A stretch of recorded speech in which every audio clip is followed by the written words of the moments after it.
This week on the Steel Report. So sound is picked up via the processor, converted to an electrical signal, and sent across the skin to the internal electrode array that's inserted into the cochlea. The University of Iowa has been, I'd say, at the forefront of cochlear implant technology now for the past 40, 50 years, really. Dr. Marlon Hansen and Dr. Camille Dunn expanding the renowned Cochlear Implant program at the University of Iowa, helping so many Iowans hear again while discovering new and critical ear and hearing information every single day. Continuing to learn about hearing loss and the effects that it has on a patient's life. Quality of life being enhanced by the decades of hearing research in Iowa City, and research which has become life-changing for so many. Well, for me, I lost my hearing overnight on my right ear. On today's show, you'll hear from two Iowa families benefiting from the incredible efforts to restore lost hearing. The Carvers from Alburnett both experience hearing loss. And you're going to meet one of the neatest kids you'll ever meet, Niall Crone.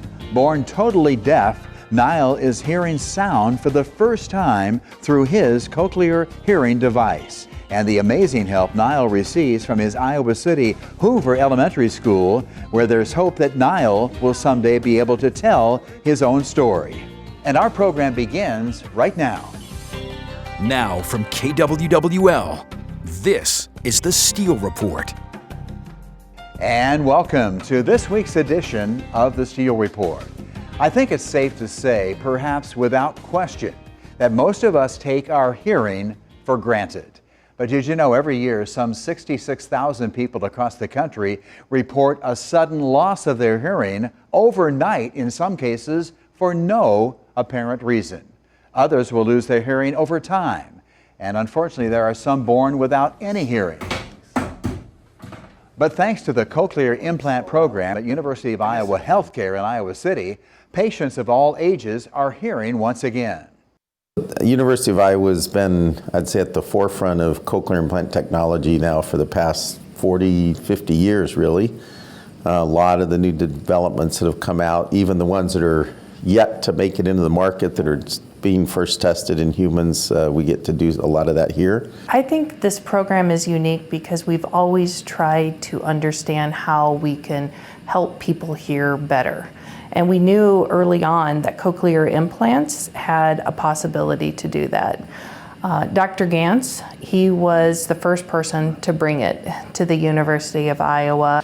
The way they work is essentially you put it in people whose ears are no longer able to take sound and create an electrical signal. So what the ear functionally does is take waves of sound and converts them into an electrical signal to go along, to send along the hearing nerve to the brain. And if the ear's not able to do it, you can replace that function with one of these implants.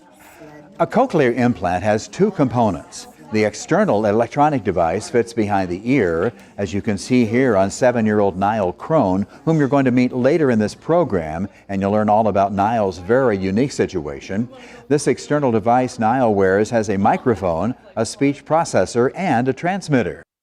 The internal part is surgically implanted under the skin in the inner ear to hopefully directly stimulate the auditory nerve.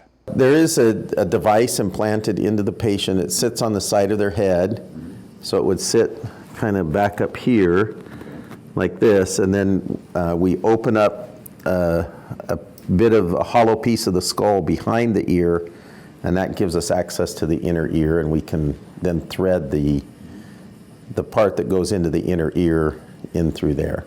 This is the part that sits up under the skin on the patient's side of their head. There's a magnet and an antenna to receive the information, then an internal processor, and then this is the piece that gets fed into the inner ear. Depending on the type of electrode, they curl. Some of them curl like the cochlea, so if I pull this out, you can see how it curls like that. So that kind of conforms a little more to the shape of the ear. And there's other ways that they do conforming ones, or what they call perimodiolar positioning. In this version, there's 16 little wires Some versions are 22, some are 12, and this one's 16 little electrical contacts that wrap around the inner ear. So that's what gets implanted. Fundamentally, what it's doing is replacing the sensory function of the ear, and it senses sound and makes it into an electrical signal that can then be delivered to stimulate the hearing nerve. Dr. Camille Dunn is director of the Iowa Cochlear Implant Clinical Research Center in Iowa City. She came to Iowa City more than 20 years ago because she says Iowa is the place for research on hearing loss and cochlear implants. The oldest patient we've ever implanted at the University of Iowa is 96. And I think, we talk all the time about children getting implanted earlier and earlier so that their language can develop, which is really, really important. But on the opposite age spectrum, I think it's also important to realize that hearing in your advanced age is really important. It keeps you connected with your loved ones around you, which, improves your quality of life. And, I think that's the goal. This is tremendous. I mean, this is really one of the fun and rewarding parts of our work, is to be able to take a lost sense and restore it. There's no other sense that we can do this for. If you lose vision, taste, smell, any other sense, we have nothing that compares to our ability to take someone who has no hearing and get them, well, it's not perfect hearing that you get with an implant. They function at a very high level. They do exceptionally well. It's just not that. Roberta and Jim Carver are well known in the small Lynn County community of Alburnett. Both were longtime teachers there. Jim is an Iowa High School Hall of Fame football coach. He was Alburnett's high school football coach for almost 30 years. And the Pirates' local football field in Alburnett bears his name, Jim Carver Field. But both Jim and Roberta experienced very scary moments when both lost their hearing. Well, for me, I lost my hearing overnight on my right ear. And so I had tremendous balance issues, and I still have a little, but I went through physical therapy and that helped a lot. But for not being able to hear just overnight also was traumatic for me. And so I attempted right away to contact somebody at the University of Iowa hospitals to see about a cochlear implant. And it was through that connection that Jim was able to get. We talked about Jim getting his as well. And so when you can't hear, you lose so much of what's going on around you. I knew I was in trouble. I coached. And in the gym, you tried to get pep rallies, get people to yell as loud as they could, scream, blow a whistle, taught PE, and it was gradually deteriorating. And about probably 15 years ago, I became totally deaf in my right ear. You learn to cope with it and stuff. You get to say what a lot and stuff. I didn't want to be one of those people that shook my head and say, oh yeah, and not hear a word that was going on and stuff. And then when I had gone to an audiologist, and they said I wasn't eligible for a cochlear because you had to be deaf in both ears before they would put one in. And then through a new program at the University of Iowa, Hospitals and Clinics, and Dr. Hansen, they changed that. That became a different scenario, a protocol for being able to put it in for somebody with just one ear. And I remember when he put that on, I couldn't hear the words or things, but just to hear out of that ear again was just unbelievable. It was like, holy smokes, because you had lost that. I couldn't hear for 10 years. So both Jim and Roberta received cochlear implants at University of Iowa Healthcare in Iowa City. That's a cochlear device. Magnetically attaches to my head. Okay. Clicks on. This is in case it gets blown off in the wind. The magnet just... Roberta is pretty much able to completely hide her device in her hair. In addition, they enjoy great benefits from software applications, apps which also enhance their lives. Oh, there we go. Just wait for it. There, now it came on. Now I'm going to set my app so that it will stream directly into my Cochlear, and I have the TV muted so that no one else in the room can hear it. I have this app on my phone, and I push TV, and now I'm getting streamed directly from there. And can you hear the TV? I cannot. I can tell you what she's saying, what's going on. That's your channel. And that's all going directly to my Cochlear. I can set it so it can go directly to my hearing aid as well. So this one is my hearing aid, and this one is my cochlear. The cochlear implants have definitely helped Roberta and Jim in a major way. But the new sound at first, they say, was different and a challenge. A big learning curve because you have to teach your brain to pick up those signals again. When we first started, it sounded very garbled. And so, but your brain is amazing, you know, and it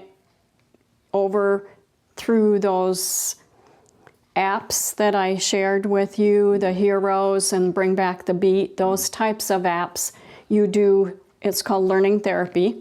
And so with that, you practice every day and your brain adjusts. And so it's still not 100% and never will be, but boy, it's so much more better than being deaf.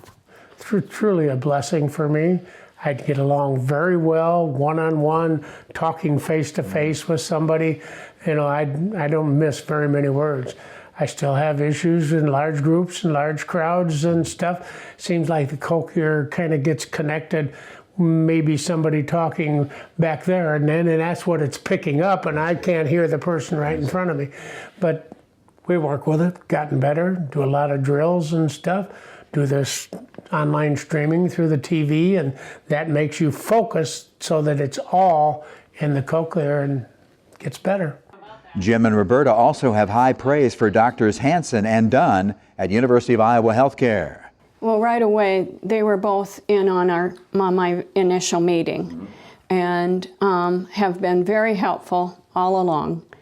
As far as even now, I will email Dr. Hansen or Dr. Dunn, and they can give me information, follow up, those kinds of things. So it's been really, they've been very helpful. I have 100% hearing loss on my right ear, and I'm down to like 32% hearing only in my left ear. So the first two words and the last two words in a sentence I didn't hear. I was trying to guess what everybody was saying.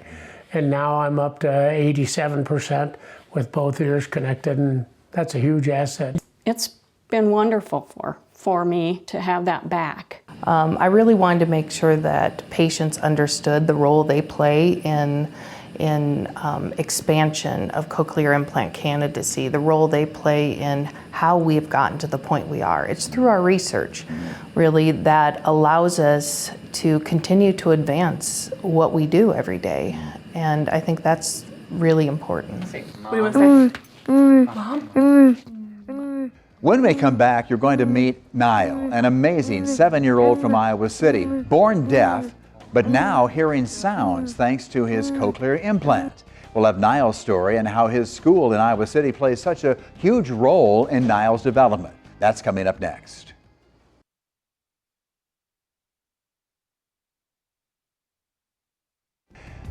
And welcome back to this week's edition of the Steele Report as we continue to talk about the amazing work of the Cochlear Implant Program at University of Iowa Healthcare. Right now, I'd like you to meet this young man, 7-year-old Niall Crone of Iowa City. Niall received his cochlear implant when he was just 2 years old. Now, you might remember Niall. He was a Hawkeye football kid captain in 2023 and was featured in this video from the great video pros at the University of Iowa. Niall is truly an amazing person and has proven to be highly intelligent. His situation, however, very extreme in that Niall was born totally deaf. He also had many other health issues at birth and has had many surgeries. Niall's right ear did not form properly. His left ear did, but he was still born deaf. But because of his cochlear implant, Niall can now hear sounds, but does not yet speak. A hope is that someday Niall will be able to tell his own story. We're never going to give up hope. You know, it might be when he's 15 years old, it might be when he's 20, it might be when he's 10. It's just, you know, a day at a time, and we'll do whatever we can do as parents to get Niall the right resources and the right services to help him, you know, hopefully do speak. If he doesn't, that's okay too. We'll just kind of go from there. We know from talking to other families and other kids that have cochlear implants that it's a long road, long journey. We know that sign right now is our main way to communicate with him right now. And he loves, you know, he's just a typical little 7-year-old. Just, you know, might not be able to talk right now, but he's just like everyone else, and he enjoys doing everything like any other 7-year-old kid. Niall has been learning sign language now for several years. My name is Niall. Paige Kaufman is Niall's sign language interpreter this year at his Iowa City school, Hoover Elementary School, where she has helped Niall show big improvement this year. We do sign language primarily. I do with him. I don't really work on talking with him. We just work on our sign language, and it has been phenomenal. At the start of the year, I would type down the sentences that he would make and just record, you know, 1, 2, 3, 4, 5 sentences that he would make throughout the day. Now I can't do that because he's just signing so much that I'm like, I can't type down all the sentences he makes. He's just all day. It's amazing. And like, he's making connections. He's signing new signs every day. Like just today, he signed thinking, and yesterday he did alone or like by yourself. There's just so many that I'm just like, whoa. I know I signed that, but you picked it up. You understood that, and now you're using it right. It's amazing. Niall is among 457 students at Hoover Elementary. That's Iowa City's second largest elementary school. And Hoover principal Carolyn Sainer says Niall is one of 53 students at Hoover using what is known as an individual education program. In public school, our doors are open to every student from every walk of life, every background, every family in our attendance area. And it's our job as educators to do our very best to provide every type of access we can for every student. So with Niall in particular, having cochlear implants and needing to use sign language, we have to find different ways to support him. So we worked really closely with our AEA, and we have the AEA audiologist plus the audiologist through the University of Iowa speech and language programming, who help us with his implants and his mini mic and all of the electronic pieces of his learning every day. And then I think the most important thing we have had to think about for Niall is his interpreter. We've been really lucky this year to have Paige. Paige is a friend to Niall. She understands him as a human being, and that has helped him show a lot more growth and grow his maturity. He's built friendships this year. He has connected with his teachers. He's been doing his work and showing everything that he knows because he has the supports of our AEA staff and of his interpreter. This cart looks different. Paige Kaufman is with Niall all school day, signing for him all day long. In this case, as second grade teacher Vicki Hauser conducts one of her daily lessons at Hoover Elementary. We're working on adding in some hearing practice with his TOD, his teacher of the deaf. We've just started that, but I like to say that a cochlear implant is not a cure, it's an accessibility tool. So he's not hearing now that he has cochlear implants, he's still deaf, but it helps him have access to certain things. And as he continues to work really hard, cochlear implants are not perfect. He needs to work really, really hard to get to a point where he would be able to hear like we expect people to hear. Special education paraeducators also play a major part of Niall's team at Hoover Elementary. Joseph Ellis is with Niall in the afternoons, and Connie Thomason is with him in the mornings. I've seen a lot of improvements. He's signing a lot more. He's paying attention a lot more. I would say he's listening, but that's not the word that I want to use. He's just visually with his eyes, looking and actually responding back with her with different signs. I stay with him, make sure he stays on task, and make sure that he's doing what he's supposed to do. In addition, Niall also works with audiologists at the famous Wendell Johnson Speech and Hearing Center at the University of Iowa. Niall signed to Paige that he wants to wear the microphone and take part in this interview, as Niall talks about some of the things he likes. I love four-wheeler. Yes, he loves four-wheeling and go-karting, loves his younger sister, and loves hunting. Oh, you like to go hunting? And Paige says he also adds this. Oh,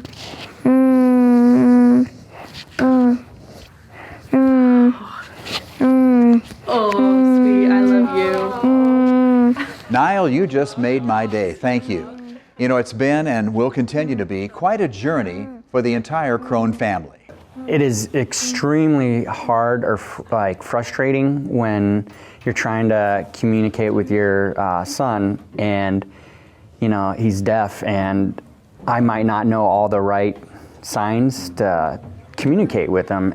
And he also is very stubborn, and he'll get something in his head and he'll be very persistent. I think that's a lot like any other kids, but I think there's a frustration when he's trying to, communicate something to us and we might not know what it is. But the good part is, if we don't know, sometimes he'll grab us and physically take us to what he wants or needs. And I feel like anytime we can be surrounded by other families or deaf people that can interpret and sign with Niall, it helps us as a family. And it makes Niall feel included, as he knows there's another family out there that, has someone that's deaf or, has cochlear implants. And I would say our biggest struggle right now is, like I said, communicating with him. He knows so many signs, and for us, me and my wife, we're taking sign language class and we're learning, and it's just hard when your son's the first one out of both our families to be deaf. So it's great working with the university, and as we said, they're another big part of Niall's team. All the doctors and nurses that want to help your son get the best result in his life, from his hearing aspect, is really, nice, and it's rewarding to know that they're helping, or they want the best for your son as much as you do. We're just very lucky for our family support. We're lucky that we live close, and we're lucky that everybody's willing to learn sign languages and even to learn about Niall. And Niall's got a lot of, history and underlying health concerns when he was first born, but we're just lucky that we live close to the university. We're very grateful for them, and we feel that Niall would not be here today if it was not for them. And it's a work in progress. We've really enjoyed getting to know other people that are deaf and hard of hearing. You definitely take for granted how great when you're here you can hear and talk. There's a lot of things that I didn't realize if a deaf or hard of hearing person has the challenges they face daily. Anything from going through the drive-through at Starbucks to, checking in for an airline your plane ticket, or there's just a lot of things that I would never think of until having a child that is deaf and hard of hearing. So we're just lucky that he's got the cochlear implants, and we know that.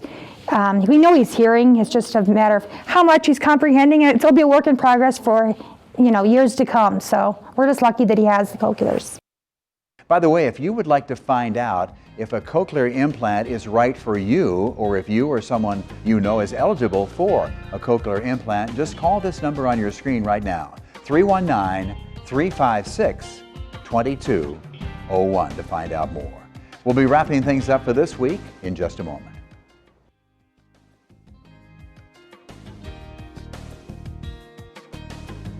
A big thank you once again to the Carver and Crone families and everyone at University of Iowa Healthcare in the renowned Cochlear Implant program for this week's show. That's it for this week. See you back here next week.